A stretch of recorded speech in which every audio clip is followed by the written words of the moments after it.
여러분, 국회의원 총선이 이제 끝이 났습니다. 예상치 못했던 결과들이 나왔습니다. 정치 판세가 많이 바뀌었습니다. 양당 체제에서 3당 체제로 새로운 정치 실험이 시작이 되었습니다. 어떤 이는 신문사설에서 밀란이 일어났다고까지 하더군요. 기존 정치 구조로 안 되겠다. 그래서 새롭게 한 번 더 바꿔보자는 백성의 뜻이 반영됐다는 겁니다. 여러분 어떻습니까? 세상 나라가 더 좋아질 것 같습니까? 더 좋게 만들려고 여러분 노력을 해야 할 겁니다. 그러나 세상 나라가 기대처럼 더 좋아질 것 같지는 않습니다. 아마 세월 가면 갈수록 더 못 살겠다고 하면 난리일 겁니다. 여러분, 예수님께서 하나님 나라를 시작을 하십니다.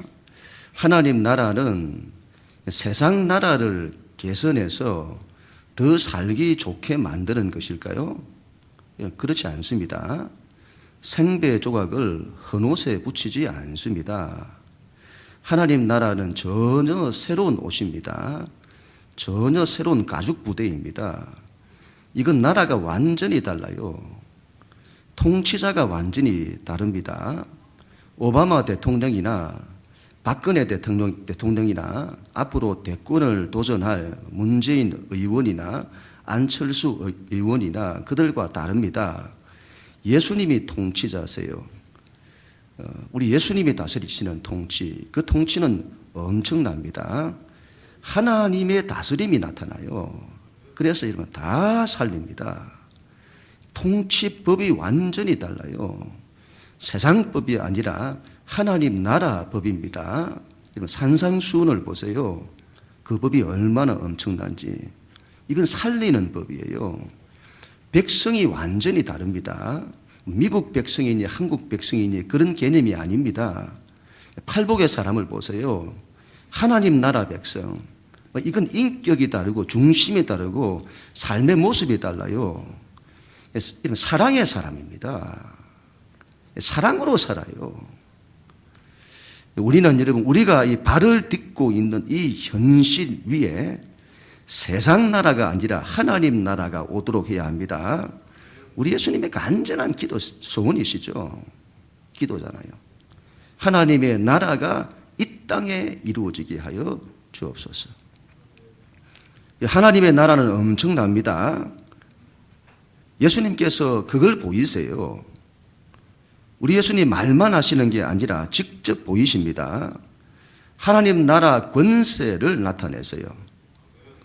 우리 예수님 사람을 고치시고 인생을 고치시는데 주저함이 없으십니다. 거침없이 사람을 회복하고 일으키고 살리세요. 말씀으로 고치시고 손을 대면 다 낫고 죽은 자도 살리시고 인간의 모든 약함을 다 고치십니다. 육체적, 정신적 모든 약함을 다 고치시고 환경의 어려움도 고치십니다. 영적인 문제도 고치세요. 죄의 권세도 이기십니다. 그래서 죽음의 문제도 해결하세요. 이 혜택을 받아 누려야죠. 이 혜택을. 여러분 이런 복지가 없습니다. 이런 복지가. 이걸 은혜라고 하고 복이라고 합니다. 그런데 이 은혜가 누구에게 나타나느냐? 누구에게 나타나느냐? 이 하나님의 나라와 이 예수님을 받아들이는 자에게 나타납니다.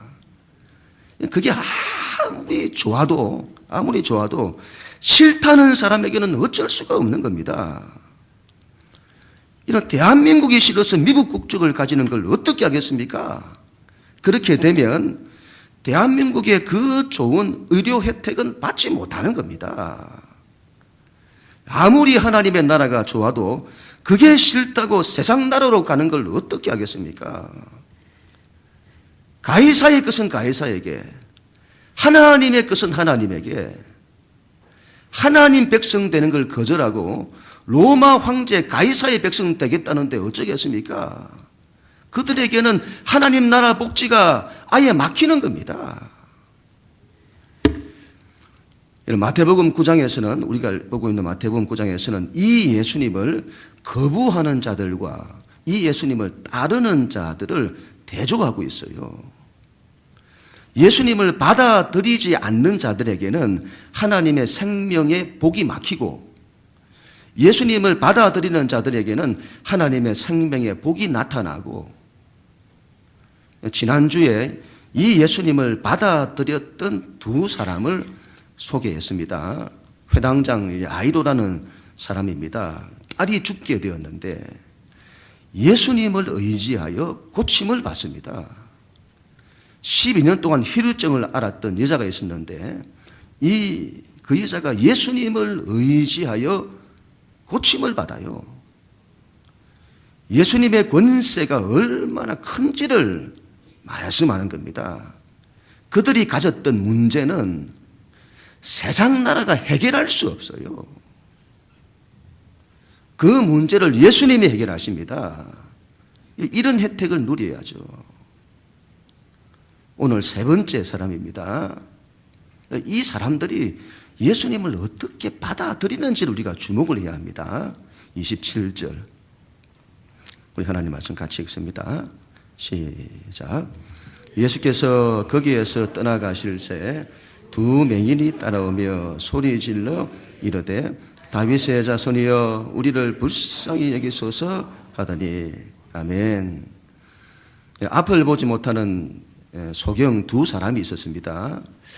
예수님 당시 유대 땅에는 소경들이 많았다고 합니다. 지형적으로 동쪽에서 불어오는 극심한 모래바람이 많았고, 또 땅에 물이 부족해서는 석회석 먼지들이 많이 일어났는데, 그 때문에 소경이나 안질 환자들이 많았다고 합니다. 그와 같이 앞을 보지 못하는 소경 두 사람이 예수님을 따라갑니다. 소경들이 예수님을 따라가요. 이상하죠? 앞을 보지 못하는 자들은 예수님을 따르고 앞을 본다는 자들은 예수님을 안 따르고 예수님을 따라다녀요. 여러분, 예수님을 졸졸 따라다녀야 됩니다. 여호수아가 모세를 졸졸 따라다녀요. 그래서 나중에 모세의 후계자가 됩니다.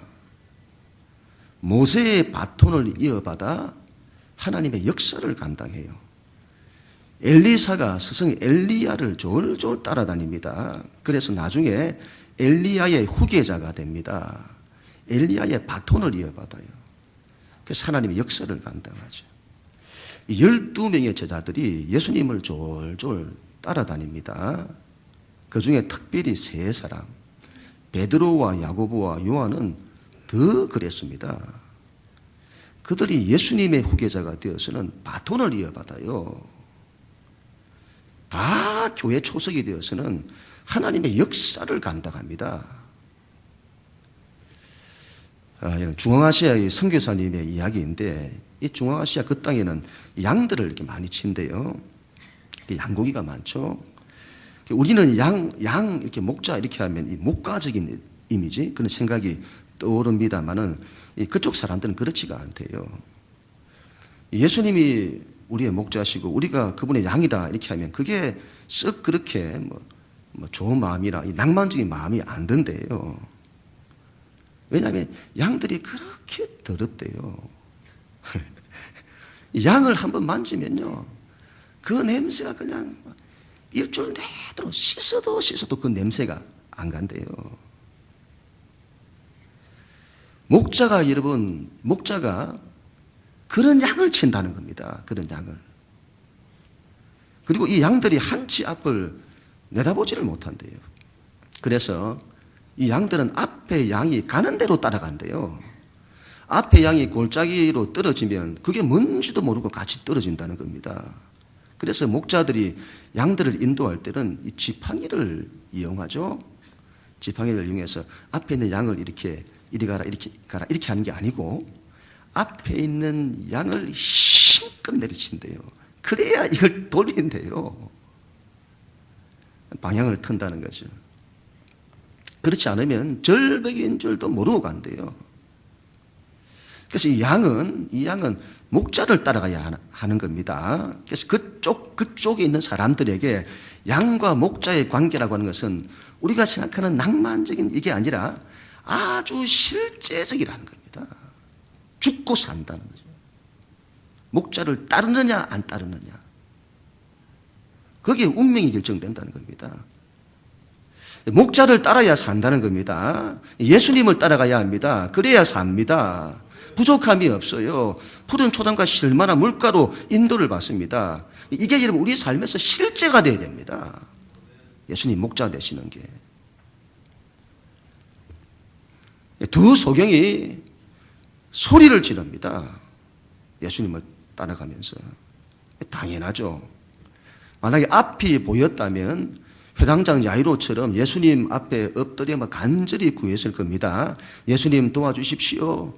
오셔서 손을 얹어 주십시오. 그렇게 했을 겁니다. 12년 동안 혈루증을 앓았던 여자처럼 예수님의 뒤로 가서는 옷자락이라도 붙잡았을 겁니다. 그런데 여러분 앞을 보지 못하는 겁니다. 어떻게 할 방법이 없어요. 방법이 없어요. 그런데도 예수님을 따르려고 합니다. 앞을 못 봐도. 이런 마음이 있어야 합니다.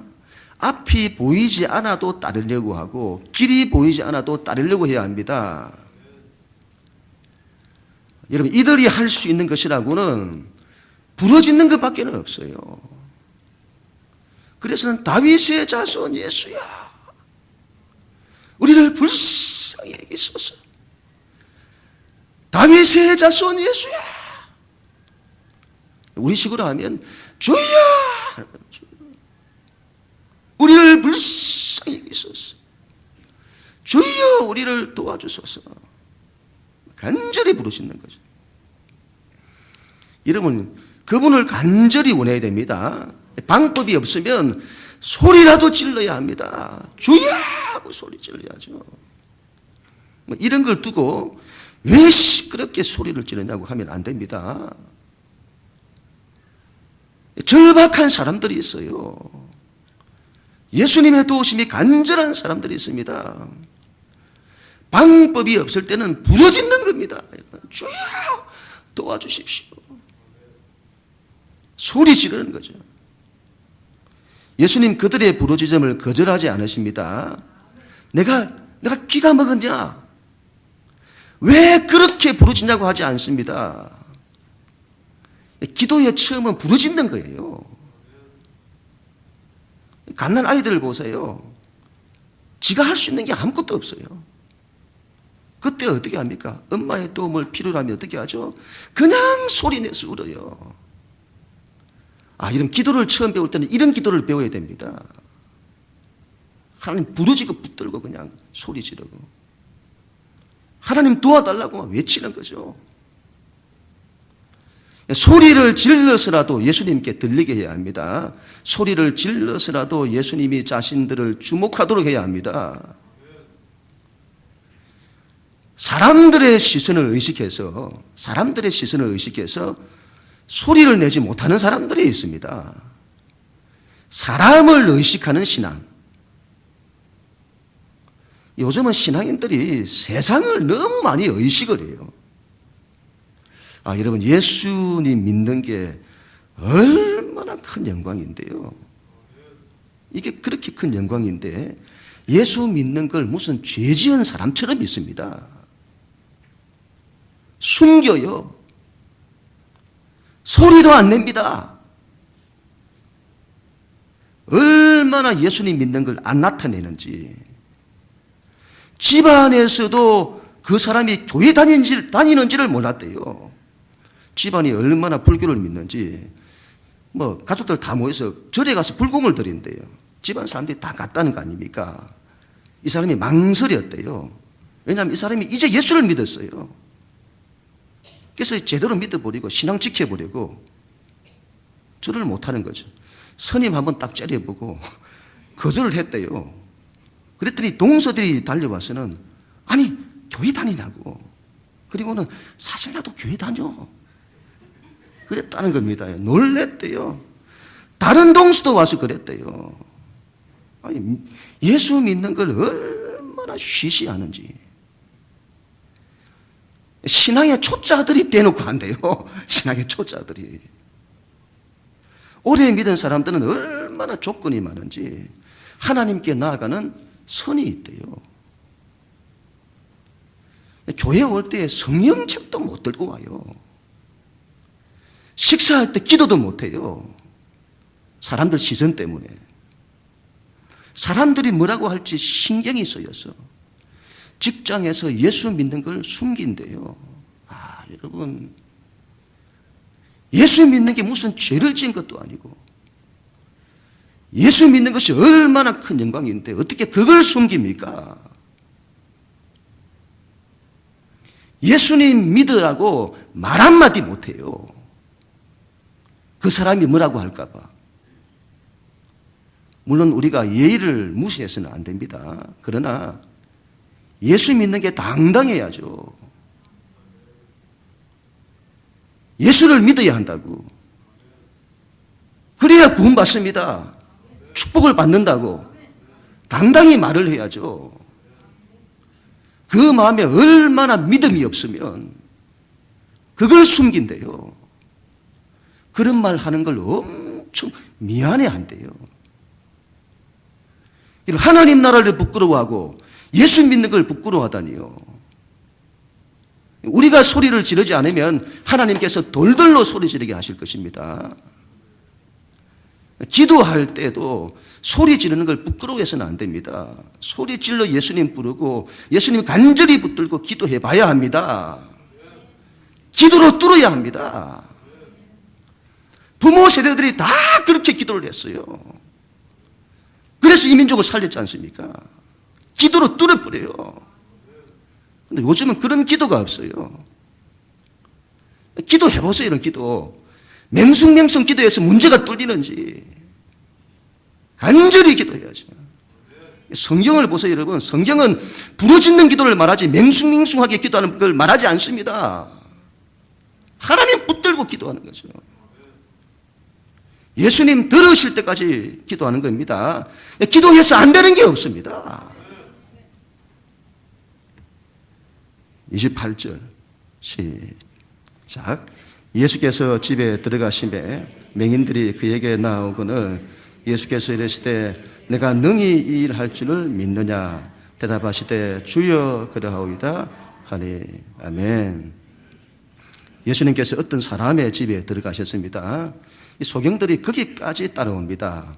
이 보이지도 않는 사람들이 거기까지 따라와요. 우리 예수님 그냥 그들이 간절히 소리 지를 때 좀 들어주시지 그냥 지나치셨습니다. 무슨 뜻이 계시겠죠. 보통 사람은 여기서 포기를 합니다. 간절히 부르짖어도 안 들어주시더라.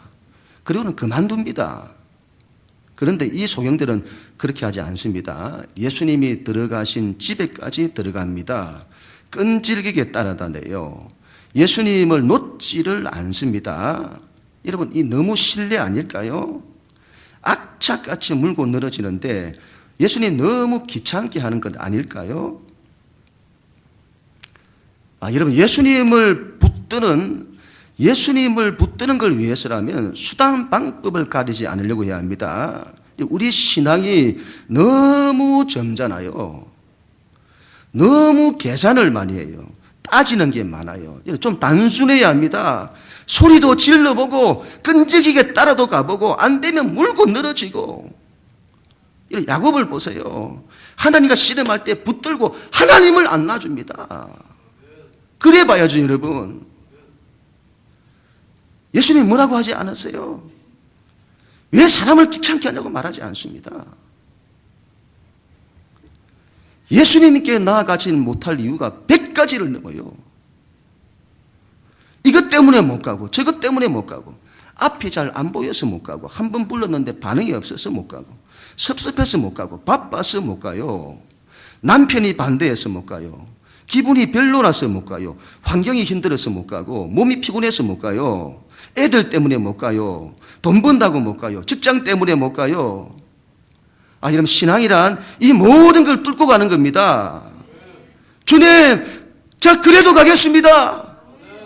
바빠도 가겠습니다. 피곤해도 가겠습니다. 환경이 힘들어도 가겠습니다. 남편이 반대도 가겠습니다.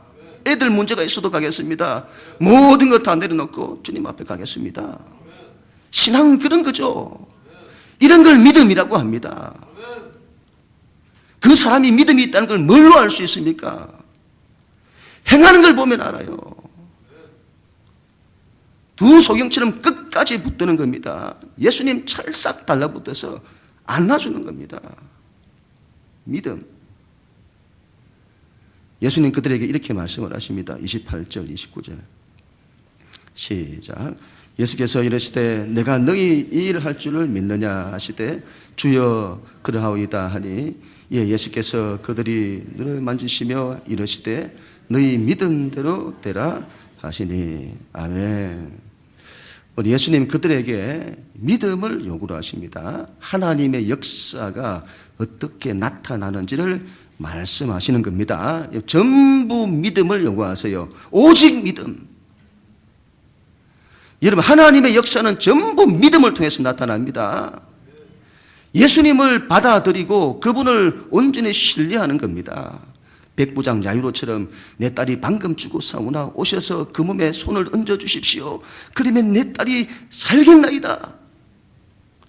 12년 동안 혈루증을 앓았던 여자처럼 내가 예수님의 옷자락에 손만 대어도 낫겠습니다. 이런 믿음이 있어야 합니다. 지금 이 두 소경에게 필요한 것은 바리새인과 서기관들이 말하는 이 종교생활이 아닙니다. 유대교처럼 하루에 기도를 3번씩 하느냐, 이슬람교처럼 하루에 5번씩 기도를 하느냐, 이런 게 아닙니다. 일주일에 금식을 2번씩 하는데 금식을 3번씩 해야 되는 것 아니냐, 그런 게 아니라는 말이죠. 율법 조항을 613개 조항으로 나누어 철저히 지키는데 아마 1000개 정도 만들어서 더 철저히 지키는 그런 게 아니라는 말입니다. 그들에게 필요한 것은, 이런 사람들에게 필요한 것은 자신들의 인생의 구원자입니다. 인생에 빛이 없어요. 과거가 비참하고 미래가 없어요. 구걸하며 살았어요. 살 길이 없습니다. 자기 인생 하나 책임지지 못하는 그런 나를 살려주실 분이 필요한 겁니다. 내 인생을 바꿔주실 분. 우리에게 필요한 것은 구원자 예수입니다. 구원자 예수. 예수님 그들에게 믿음을 요구하십니다. 너희가 나를 믿느냐? 이런 예수님의 말씀에 주님 하실 수 있으면 저를 고쳐주십시오. 이렇게 이런 반응하면 안 됩니다. 신앙은 혹시 기도하면 기도를 들으실지 모르겠다. 그렇게 기도하는 게 아닙니다. 그 믿음의 기도가 아니에요. 믿음의 기도란 하나님 반드시 내 기도를 들으십니다. 할 수 있거든이 무슨 말입니까? 믿는 자에게는 하나님 능치 못할 일이 없습니다. 여호와의 손이 짧아졌습니까? 주님이 하시면 다 됩니다.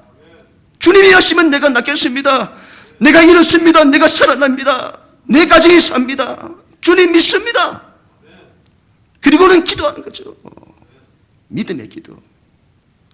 예수님 그런 믿음을 요구하시는 겁니다. 믿음이 없는데 어떻게 하나님의 역사가 나타납니까?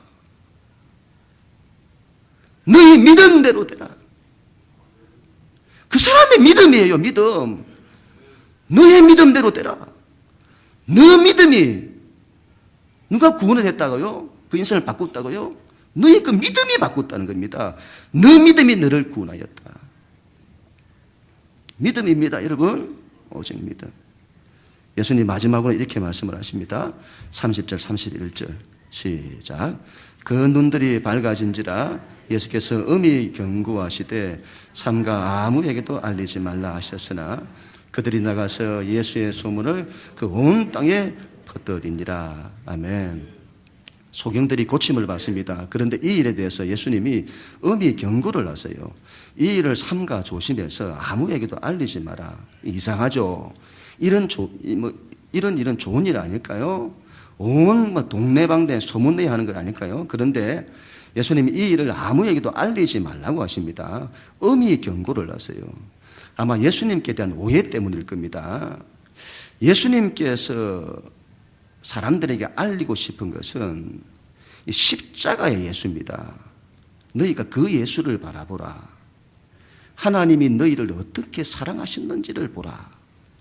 너희를 죄와 죽음으로부터 살리고자 당신의 전부를 희생하셨다. 너희는 그 하나님 바라보라. 그 하나님 사랑해야 한다. 그 하나님을 사랑해야 한다. 그런데 이런 기적이, 예수님으로부터 기적이 일어났는데 이 기적이 사람들의 눈을 가려가지고 예수님을 오해하도록 만들 수 있습니다. 초대교회 때 빌립이라고 하는 집사가 있었는데 사마리아에서 전도할 때였습니다. 예수님의 이름으로 막 기적들이 일어나는 거예요. 귀신이 떠나가고 중풍병자와 못 걷는 사람들이 낫는 겁니다. 그 성에 시몬이라는 말술사가 있었는데 이 사람이 세례를 받고 예수님을 믿는다는 겁니다.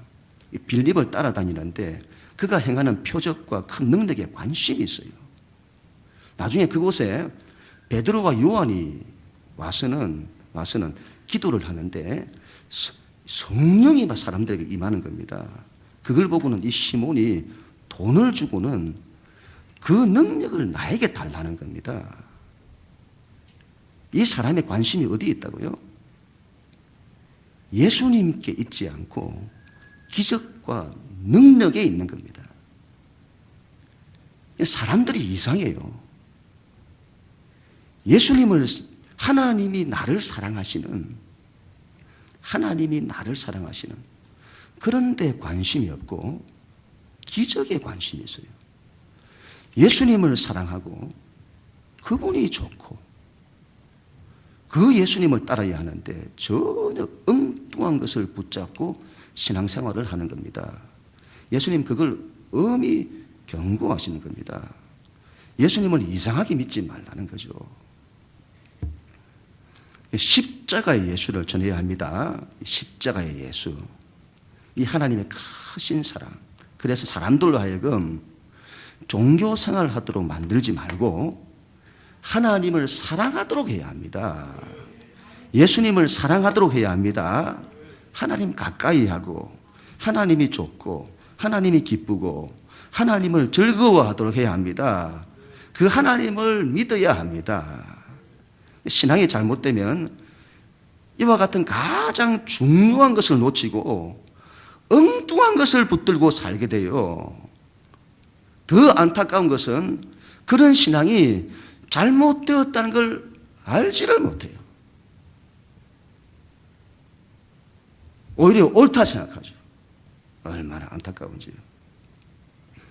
사람들의 신앙을 얼마나 잘 오해를 하는지요. 이런 경우도 있습니다. 제가 아는 목사님 한 분이 서수원의 입북동에 그 상가에서 교회를 하시는데 그 상가 위에 성당이 들어왔대요. 이 성당이 건축을 이제 준비를 하는데 건축할 동안 임시로 상가를 빌려서 사용을 한다는 겁니다. 사람들이 얼마나 많은지 수백 명의 상가를 왔다 갔다 한대요. 그런데 이 사람들이 매일 술 먹고 담배 피우고 난리라는 겁니다. 그게 싫어 죽겠대요, 목사님이.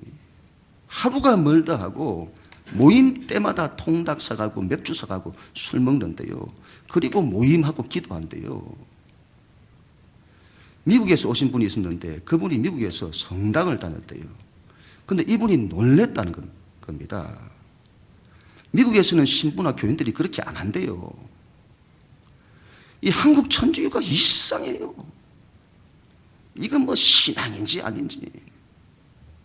그 사람이 너무 답답해서 교회 목사님께 전화를 했대요. 그래서 목사님이 신부님 찾아가서 한번 말씀을 드려보시지 그랬냐고 했더니 그랬다는 겁니다.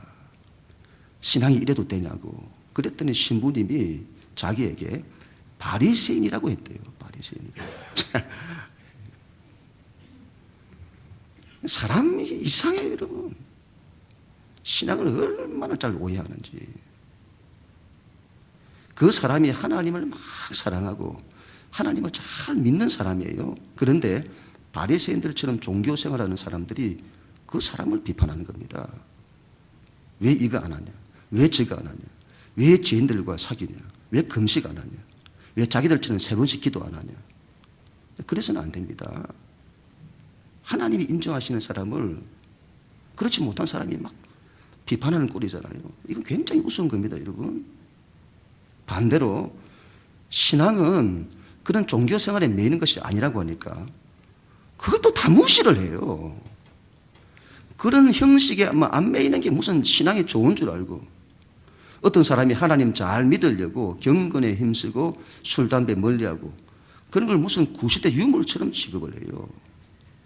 기도를 열심히 하는 사람에게 기도는 몇 번 하느냐, 몇 시간 하느냐, 그런 게 중요한 게 아니라면서 이만 비판을 해요. 신앙을 대충 해요. 신앙의 자유를, 예수 안에서 주어진 이 엄청난 자유를 육체의 기회로 삼아요. 육체의 기회로. 자기 욕망 채우고, 어떤 일을 해도 자유하다면서. 자기 육체의 기회로 삼는다니까요. 그래서는 안 됩니다. 이것도 여러분 잘 하시고, 저것도 버리지 말아야 합니다. 신앙은 믿음입니다. 오직 믿음. 예수님 잘 믿어야 합니다. 그냥 복을 받습니다. 틀림이 없어요. 복을 받습니다. 예수님을 여러분 온전히 받아들여야 합니다. 그래서 그 예수님 사랑하고 그 예수님 좋아해야 합니다. 그 예수님 졸졸 따라다녀야 하고 그 예수님 붙들어야 합니다. 포기하지 마세요. 포기하지 않고 집에까지 따라 들어가서 예수님 쫓아가야 합니다.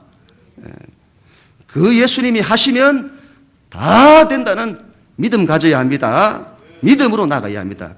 그래야 할 때 하나님의 역사가 나타나는 겁니다. 교회가 이 믿음으로 일었어야 될 줄로 믿습니다. 그는 우리 모두가 다 되어지기를 주님의 이름으로 간절히 축원합니다.